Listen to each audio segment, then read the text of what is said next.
पाठ 10 फसल उत्पादन एवं प्रबंधन जोहार कक्षा 8 के विद्यार्थियों, आज मैं हाजिर हूँ पाठ 10 लेकर जो कक्षा 8 की है और यह आने वाले बोर्ड के एग्ज़ाम के लिए इम्पोर्टेंट क्वेश्चन है।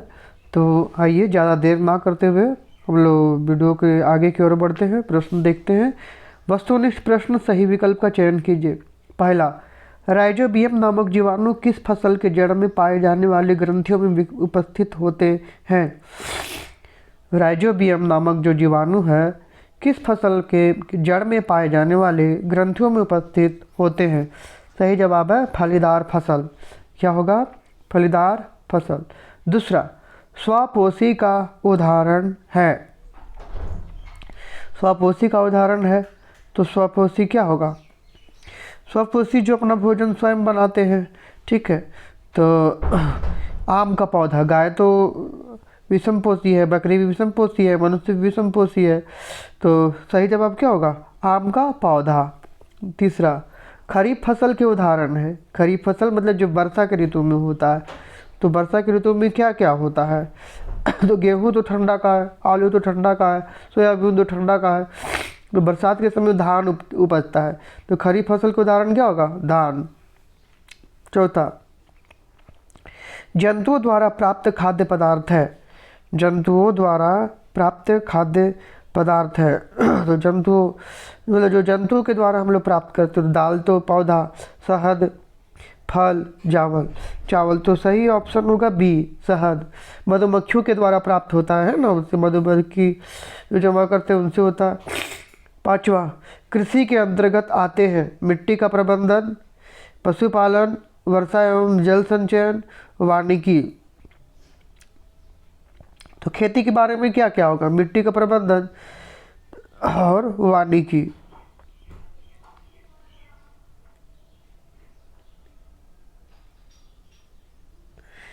पांचवा का हो जाएगा ए, 1 और 2 कृषि के अंतर्गत आते हैं, 1 एवं 2।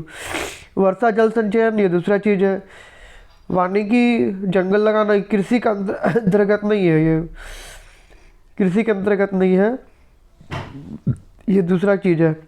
अब मिट्टी का प्रबंधन और पशुपालन ये तीनों चीज़ है। देखिए, मिट्टी का प्रबंधन और पशुपालन ये दोनों हो जाएगा 1 और 2, कृषि के अंतर्गत आते हैं। वानिकी जो है बागवानी के अंतर्गत आता है। छठा, बागवानी का संबंध है फलों के उत्पादन से, पशुओं के प्रजनन से, मिट्टी के उत्पादन से, फलों एवं फसलों के उत्पादन से। तो सही जवाब है डी वाला, फलों एवं फसलों के उत्पादन से। बागवानी में आपका बागवानी में आपका फल एवं फसल का है। सातवां, जुताई से संबंधित इनमें से कौन सा कथन गलत है? सातवां का मिट्टी कड़ी, जुताई से संबंधित, तो जुताई से संबंधित इनमें से कौन सा कथन गलत है? तो जुताई से तो मिट्टी ढीली होती है, सही बात है। मिट्टी को ऑक्सीजन प्राप्त होता है, सही बात है। मिट्टी कड़ी हो जाती है, ये गलत बात है। सातवां का पौधे की जड़ों की मिट्टी के अंदर जाना आसान हो जाता है, तो सारी बातें सही है। सी वाला जो है वो गलत है, मिट्टी कड़ी हो जाती है, ठीक है। आठवां, भूसे से अनाज के दानों को अलग करना कहलाता है। भूसे से अनाज के दानों को अलग करना कहलाता है थ्रेसिंग, है ना। ये साफ है भैया, बहुत पहले से हम लोग 6, 7, 8 सबसे पढ़ते आ रहे। भूसे से अनाज के दानों को अलग करना कहलाता है थ्रेसिंग। 9वां, 9 नंबर, पौधे तथा जंतुओं के अपशिष्टों के अपघटन के पश्चात प्राप्त पदार्थ को कहा जाता है। पौधों तथा जंतुओं के अपशिष्टों के अपघटन के पश्चात प्राप्त पदार्थ को कहा जाता है उर्वरक। नहीं, ये रासायनिक है। खरपतवारनाशी ये भी रासायनिक है। NPK ये भी रासायनिक है। सही बात है, तो खाद ही है। तो पौधे और जंतुओं के अपशिष्टों से अपघटन से क्या प्राप्त होता है? खाद। 10वां, फसल खराब करने वाले कीटों के नियंत्रण का जैविक तरीका कौन सा है? फसल खराब करने वाले कीटों को, मतलब फसल कीट आते हैं, फसल को खा जाते हैं और ख़राब कर देते हैं। तो फसल खराब करने वाले कीटों के नियंत्रण का जैविक तरीका कौन सा है? तो अन्य जीवों का प्रयोग जो इन मिट्टी कीटों को खाते हैं। सबसे बढ़िया है कि फसल खराब करने वाले कीटों के नियंत्रण का जैविक तरीका क्या है? तो ऐसा जीव को लाया जाए जो कीड़ा को क्या करता है, खाता है। जैसे चिड़िया हुई, चिड़िया क्या करती है, जो भी कीड़ा वगैरह लगा रहता है उसको खा के बहुत ही मदद करती है किसान का कीड़ा। तो इसका सही ऑप्शन होगा अन्य जीवों का प्रयोग जो इन कीटों को खाते हैं। 11, फसल कटाई के साथ साथ दौनी भी करने के लिए आप किस मशीन का प्रयोग करेंगे? तो कंबाइन मशीन में सब कुछ होगा, फसल भी कटाई होगी, दाना भी निकल जाएगा, दौनी भी हो जाएगा, सब कुछ हो जाएगा। फसल कटाई के साथ दौनी भी करने की आप किस मशीन का उपयोग करेंगे? तो सही जवाब है कंबाइन। 12, खरपतवार हटाने हेतु आप इनमें से किस रसायन का प्रयोग करेंगे? खरपतवार के लिए तो NPK,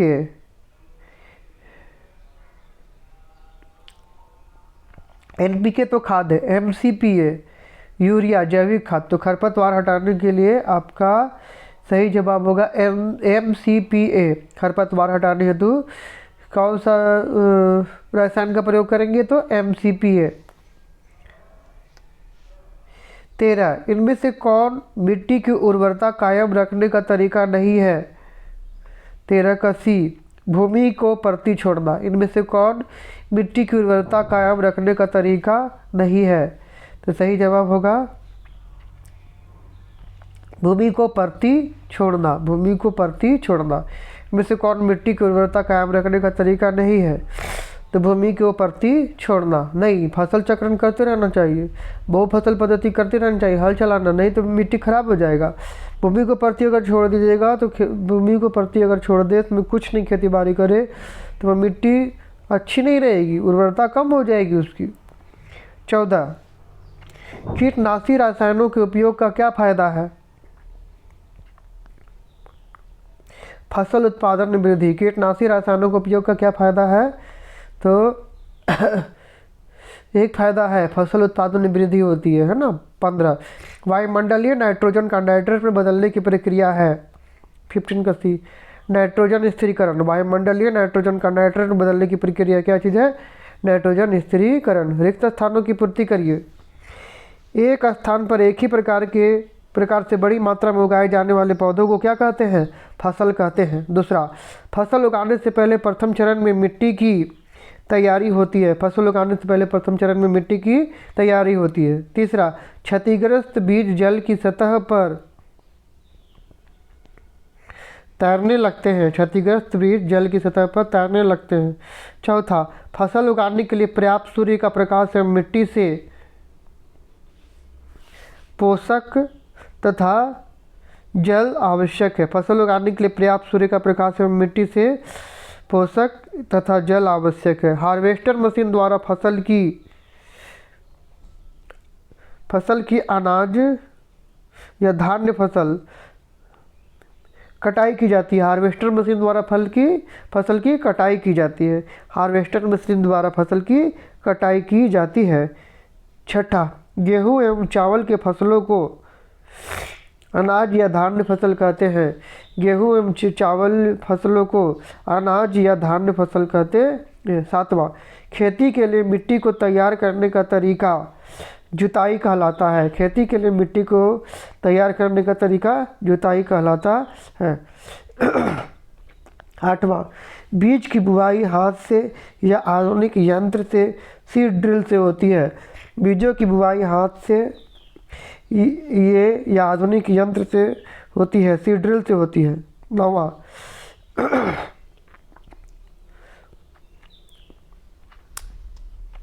उर्वरक मिट्टी को नाइट्रोजन, फास्फोरस एवं पोटेशियम पोषक तत्व प्रदान करता है। 9वां, उर्वरक मिट्टी को नाइट्रोजन, फास्फोरस एवं पोटेशियम तत्व प्रदान करता है।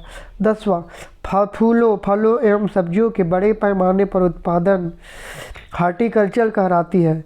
फूलों फलों एवं सब्जियों के बड़े उत्पादन पर उत्पादन हार्टिकल्चर कहलाती है। 11 सोयाबीन, चना, मसूर आदि फसलों को दलहन फसल कहा जाता है। सोयाबीन, चना, मसूर आदि फसलों को दलहन फसल कहा जाता है।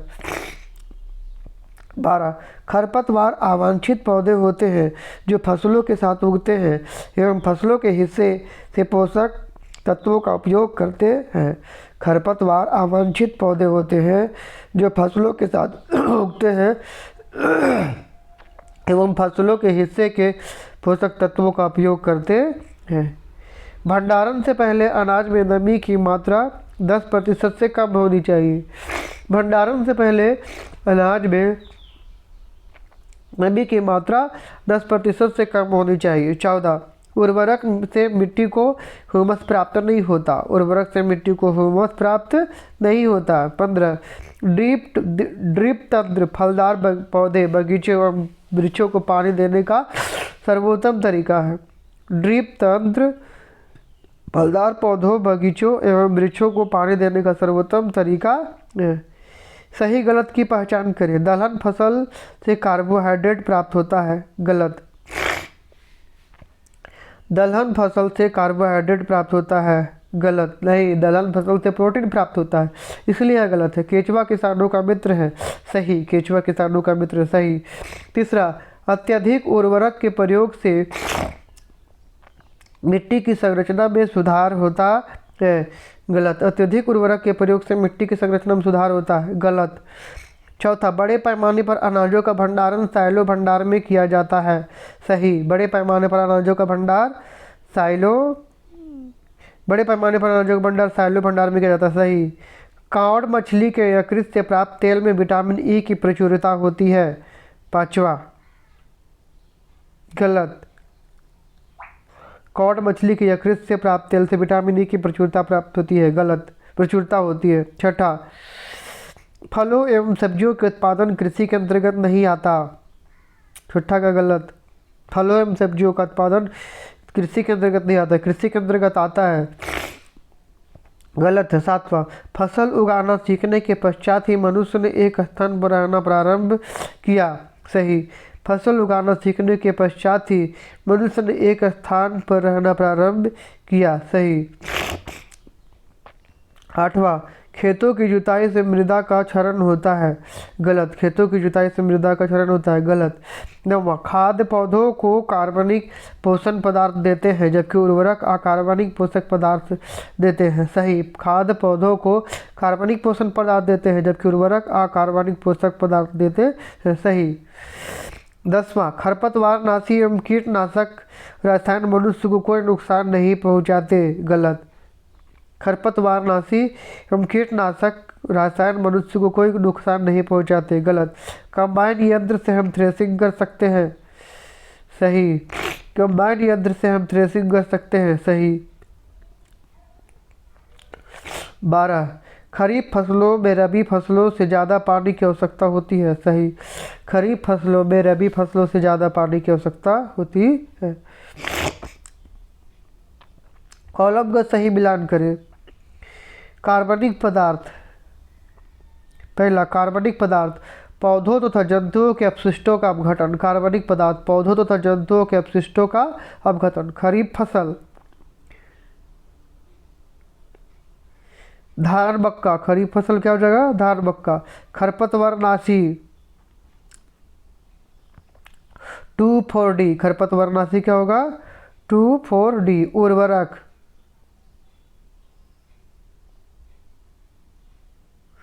उर्वरक आपका हो जाएगा NPK। उर्वरक क्या हो जाएगा? NPK। रबी फसल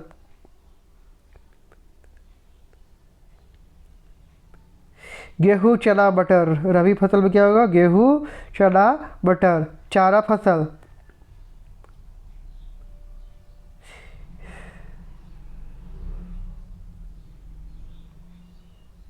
सूडान घास। चारा फसल में क्या होगा? सूडान घास। उसके बाद सोयाबीन, कपास।